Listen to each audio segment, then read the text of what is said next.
I'm the president and co-owner of ArtHouse Entertainment.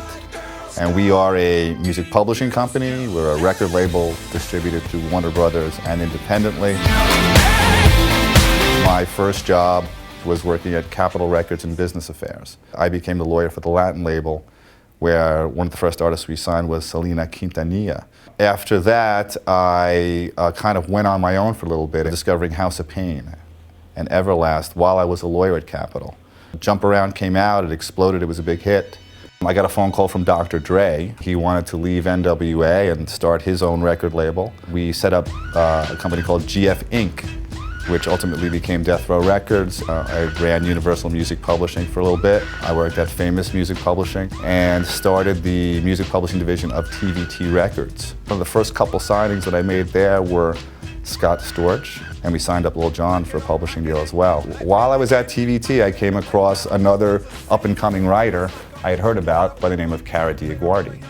And she and I began a relationship then that has continued till today. And she's the co-owner of ArtHouse with me.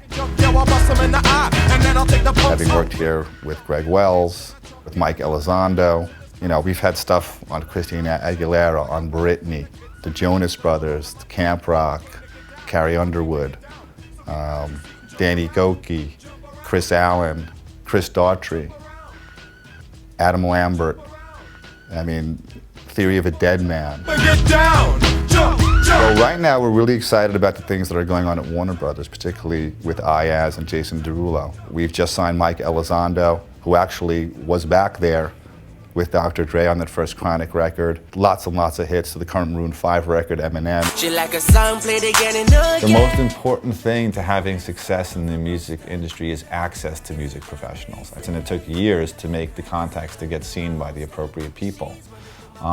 This would afford you the opportunity to get to them right away. It was a tool I absolutely would have used.